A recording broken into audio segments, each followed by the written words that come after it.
warahmatullahi wabarakatuh. Perkenalkan, saya Diah Patriana Utami dari SMP Negeri 1 Susukan, calon guru penggerak Angkatan 10, Kabupaten Banjarnegara, Provinsi Jawa Tengah. Di sini saya akan melaksanakan kegiatan aksi nyata modul 2.3, coaching untuk supervisi akademik. Dan kali ini saya ditemani rekan sejawat saya, yaitu Bu Ifah, yang akan menjadi objek pengamatan saya. Assalamualaikum Bu Ifah. Waalaikumsalam. Apa kabarnya hari ini? Alhamdulillah baik Bu. Baik Bu Ifah, pada kegiatan kali ini kita akan melaksanakan kegiatan pra-observasi. Jadi tujuannya, jika nanti Bu Ifah sudah melaksanakan pembelajaran di kelas, saat kegiatan observasi saya lakukan kepada Bu Ifah, sehingga Ibu lebih siap, lebih percaya diri dengan berbagai hal yang sudah kita bahas setelah ini. Ada beberapa pertanyaan yang ingin saya tanyakan kepada Bu Ifah. Boleh Bu? Iya boleh Bu. Terkait tujuan pembelajaran nanti yang akan Ibu capai itu seperti apa? Oh ya, untuk materi yang akan disampaikan itu mengenai struktur sel. Jadi untuk tujuan pembelajarannya, siswa dapat mengetahui bagian-bagian sel. Setelah itu siswa juga dapat mengetahui perbedaan antara sel hewan dan sel tumbuhan. Kemudian terkait area pengembangannya Bu, arah pengembangan siswa yang Ibu harapkan itu seperti apa nantinya? Setelah siswa mengetahui bagian-bagian sel, saya itu nanti lebih menekankan kepada siswa untuk lebih mengetahui perbedaan antara sel hewan dan sel tumbuhan. Jadi nanti Ibu menekankan siswanya lebih memahami perbedaan antara sel hewan dan sel tumbuhan. Baik. Kemudian nanti untuk model pembelajaran yang Ibu terapkan itu seperti apa Bu di dalam kelas? Saya rencananya mau menerapkan model pembelajaran PBL, Problem Based Learning. Setelah itu siswa juga akan dikelompokkan juga menjadi beberapa kelompok untuk berdiskusi terkait perbedaan sel hewan dan sel tumbuhan. Jadi nanti siswa ada pemantiknya ya Bu untuk masuk ke materi diberikan suatu persepsi yang berupa pemantik masalah agar siswanya bisa mengidentifikasi ya Bu. Lalu strategi pembelajaran yang ingin diterapkan seperti apa? Saya akan mencoba pembelajaran berdiferensiasi. Di situ ada diferensiasi konten dan diferensiasi proses. Kontennya nanti saya akan mencoba anak-anak untuk dikasih sebuah gambaran tentang sel hewan dan sel tumbuhan. Kemudian untuk nanti prosesnya berdiferensiasi proses ketika berdiskusi antara anak satu kelompok itu untuk saling bertukar pendapat. Nah, untuk penilaiannya bagaimana di dalam kelas nantinya yang Ibu rancang? Untuk penilaian itu ada penilaian kognitif ya Bu. Untuk itu nanti bisa dilihat dari hasil diskusi siswa. Kemudian ada penilaian sikap juga, kita lihat sikap ketika berdiskusi, ketika saat mengikuti pembelajaran IPA tersebut. Oh iya, Bu Ifah, untuk sasaran kelasnya kelas berapa ya Bu nanti? Oh ya, ini nanti saya akan nanti mengajar di kelas 8F untuk observasi ini. Jam berapa Bu? Nanti jam terakhir Bu. Oh, jam 78 berarti ya? Nanti jam terakhir untuk pelajaran IPA-nya. Baik. Mungkin pertanyaan dari saya cukup itu Bu. Saya hanya ingin tahu saja arah pembelajaran dari Bu Ifah. Karena nanti yang saya pantau berkaitan dengan hal itu. Semoga Ibu dapat menerapkan sesuai dengan apa yang Ibu rencanakan. Dan setelah pra-observasi, nanti kita melakukan kegiatan observasi Ibu. Dan setelah itu baru pasca observasi. Terima kasih Bu atas waktu yang diberikan. Waalaikumsalam warahmatullahi wabarakatuh. Untuk siang hari ini kita pelajaran IPA ya. Untuk umumnya silakan disiapkan dulu.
terkecil yang menyusun makhluk hidup. Itu materi kemarin. Untuk materi hari ini kita akan belajar tentang sel hewan dan sel tumbuhan.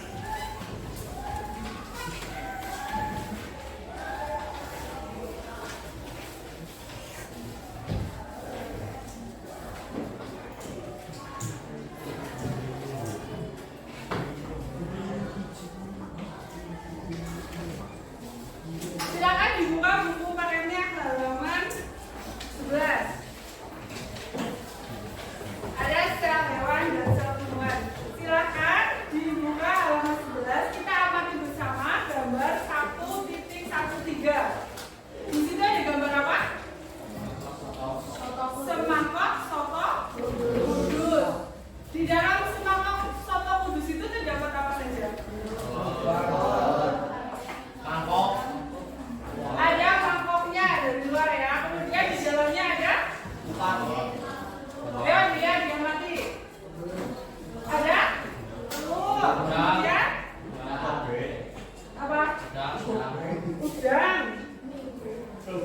Ada toge. Kemudian ada apa lagi? Ada kuahnya. Isinya ada apa lagi? Ada ayamnya. Terus yang putri? Ada apa di dalam satu mangkok soto itu? Ada daun bawangnya. Jika diibaratkan satu mangkok itu adalah sel, maka ada apa saja di dalamnya? Itu kan bagian-bagian ya. Secara umum struktur sel itu terdiri dari 3 bagian. Ada apa saja? Ada inti sel, kemudian ada sitoplasma, kemudian membran sel. Kalau diibaratkan semangkok soto kudus itu sel, berarti sitoplasmanya apa? Ada kuahnya. Kemudian intinya itu apa? Telur. Kemudian membran selnya itu mangkoknya sendiri. Jadi misalnya sel itu di dalamnya masih ada bagian-bagiannya lagi. Dan bagian-bagian sel itu disebut apa? Organel. Itu bagian-bagian sel disebut organel. Halaman berikutnya kita akan membedakan perbedaan antara sel hewan dengan sel tumbuhan. Coba diamati terlebih dahulu. Halaman 12 itu ada apa dan apa? Gambarnya? Ada gambar sel hewan dan sel tumbuhan. Silakan kalian amati terlebih dahulu sel hewan dan sel tumbuhan yang ada di buku halaman 12.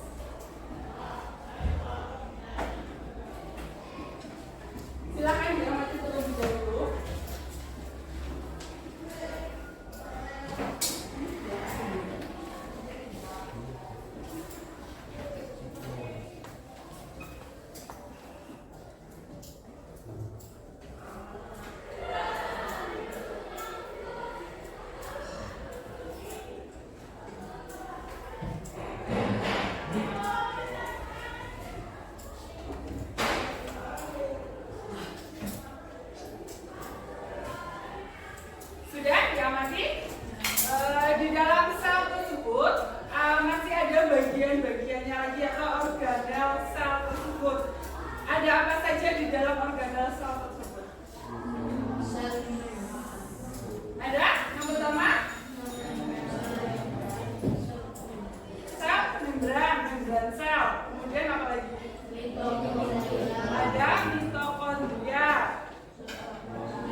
gaya belajar kalian.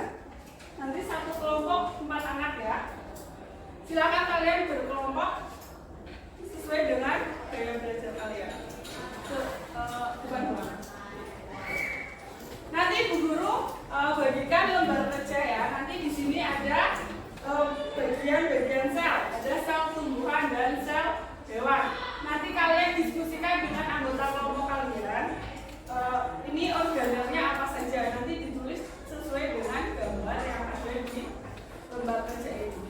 Kemudian yang berikutnya, nanti ada tabel perbedaan sel hewan dan sel tumbuhan.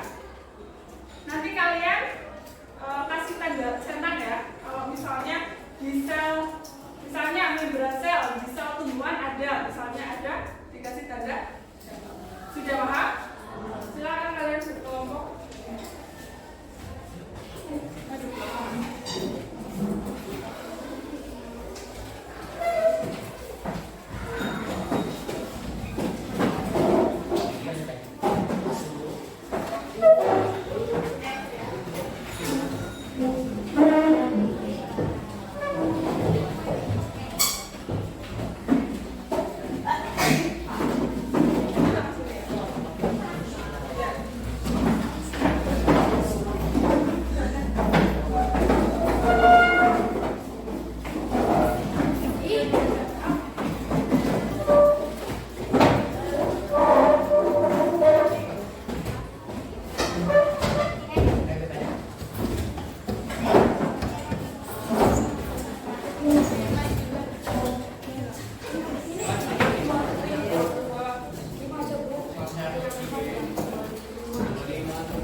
Untuk yang pertama nanti ada perwakilan kelompok yang maju ke depan ya.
Nomor tiganya?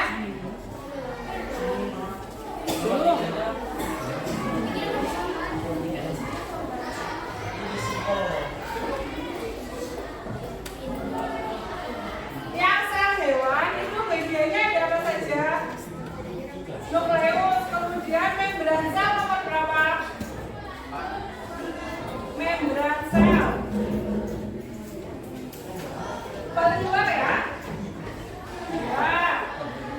Oke, sekarang fungsi dan bagian-bagian sel. Silakan kelompok 1 maju.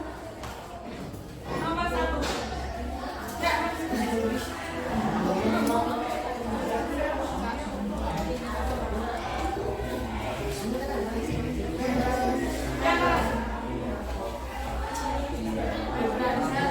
Fungsi untuk mengontrol keluar masuknya bahan-bahan yang diberkangkan oleh manusia. Kelompok 1, membran sel. Fungsinya untuk apa? Mengontrol keluar masuknya bahan yang dibutuhkan oleh sel. Nah, jawabannya betul. Tepuk tangan dulu untuk teman kalian.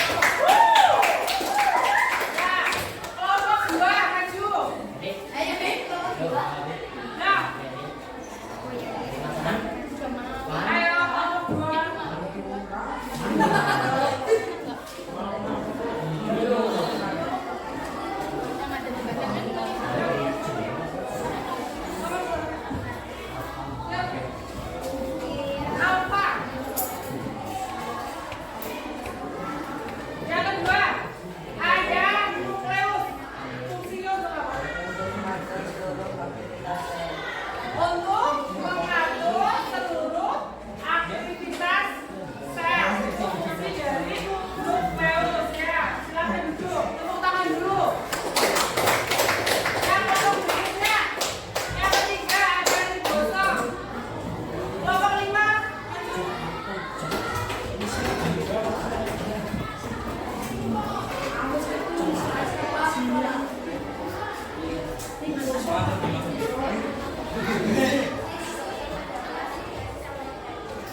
Di sel tumbuhan itu ada ya.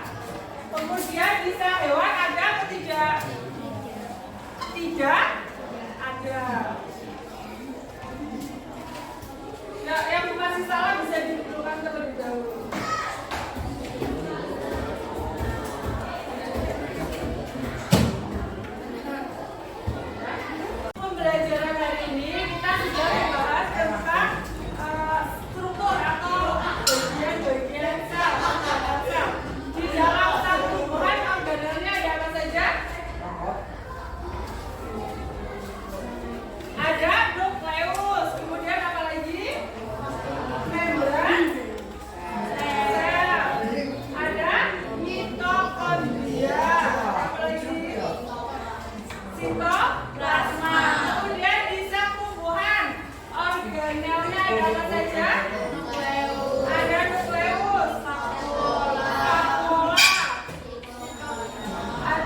Ini ya, demikian untuk pembelajaran hari ini. Untuk minggu pertemuan berikutnya kita akan mempelajari lebih dalam lagi tentang spesialisasi sel. Ya. Jadi untuk pertemuan berikutnya kita akan mempelajari itu.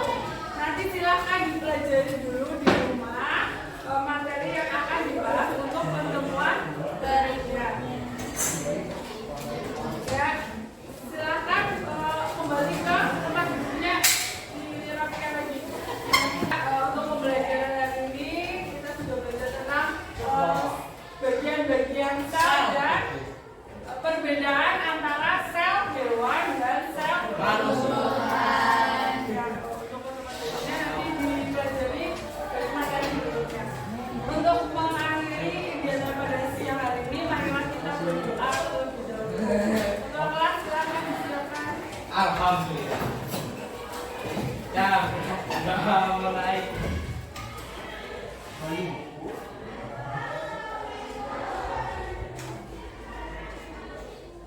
Selesai.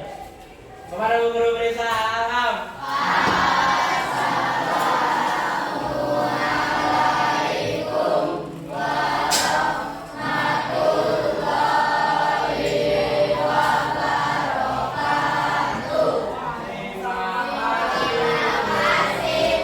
Baik Ibu, bagaimana tadi dengan observasinya?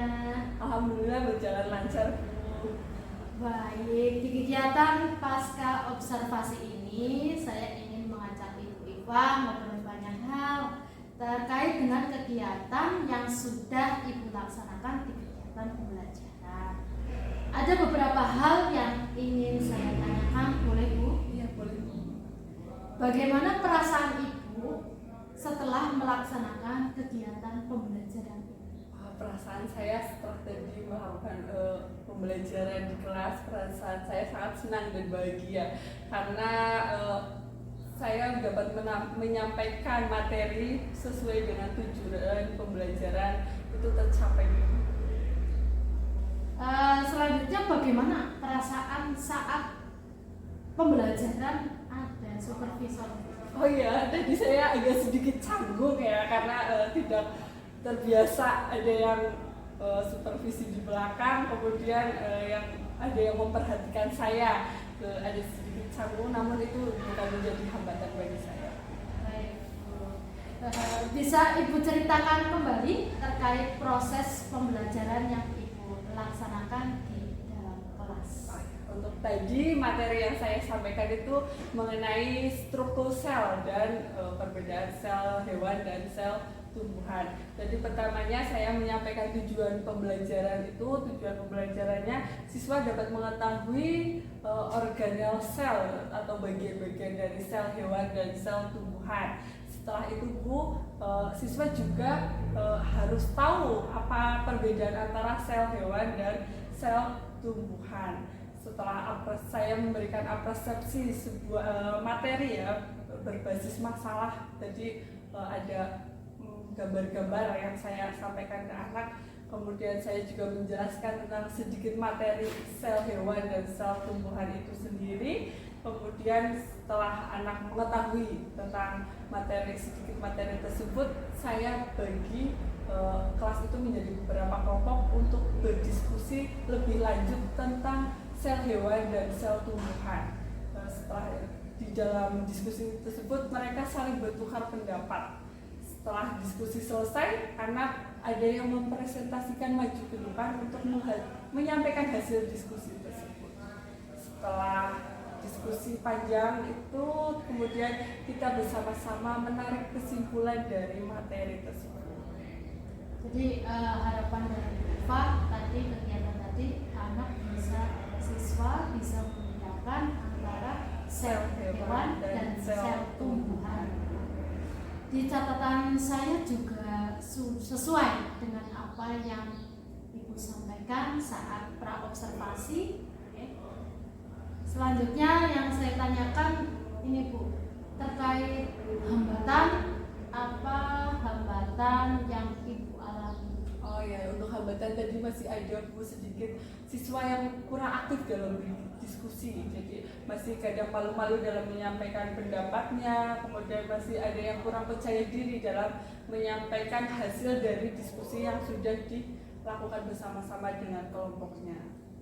Terkait dengan hambatan-hambatan yang terjadi, menurut Ibu alasan apa kok bisa terjadi hambatan? Oh, hambatan karena siswa kurang aktif tersebut, hambatan itu saya harus melakukan pendekatan kepada siswa tersebut yang masih kurang aktif dan mengkondisikan siswa tersebut agar lebih aktif lagi dengan cara memberikan pertanyaan-pertanyaan pemantik agar siswa tersebut bisa lebih aktif lagi. Selanjutnya, kira-kira solusi apa untuk mengurangi atau meminimalisir, bahkan kalau bisa menghilangkan dari hambatan itu solusinya? Oh, solusinya, jadi untuk solusi biar anak lebih aktif lagi, kita harus sering-sering memberikan pertanyaan mantik atau pancingan itu ya Bu, agar siswa lebih aktif lagi, bisa berkomunikasi lebih aktif lagi pada saat pembelajaran. Kapan Ibu mulai action memperbaiki hambatan yang sudah terjadi untuk pembelajaran Ibu selanjutnya? Secepatnya Bu, nanti untuk pertemuan selanjutnya saya akan berusaha lebih aktif lagi merefleksikan diri saya agar di pembelajaran berikutnya bisa lebih aktif lagi, siswa-siswanya mau berpendapat lebih aktif lagi. Jadi actionnya kapan Bu? Ini secepatnya pertemuan berikutnya. Pertemuan berikutnya langsung Akan action. saya ya perbaiki lagi. Sangat luar biasa apa yang sudah Ibu laksanakan tadi. Ketika saya amati Bu, secara catatan berdasarkan hasil perbincangan kita di pra observasi, alhamdulillah semuanya sudah ada, mulai dari tujuan, strategi, model pembelajaran, semuanya ada. Mungkin ada beberapa sedikit hambatan yang sudah Ibu sampaikan, yaitu adanya siswa yang kurang aktif. Dengan solusi yang Ibu sudah inginkan, sudah ingin terapkan, saya harapannya solusi yang Ibu sampaikan termasuk rencana perbaikan bisa terlaksana dengan baik, sehingga membantu kegiatan pembelajaran Ibu lebih baik dan positif. Cukup itu yang ingin saya tanyakan. Terima kasih sudah bersedia dan meluangkan waktu. Sekali lagi saya mengucapkan terima kasih.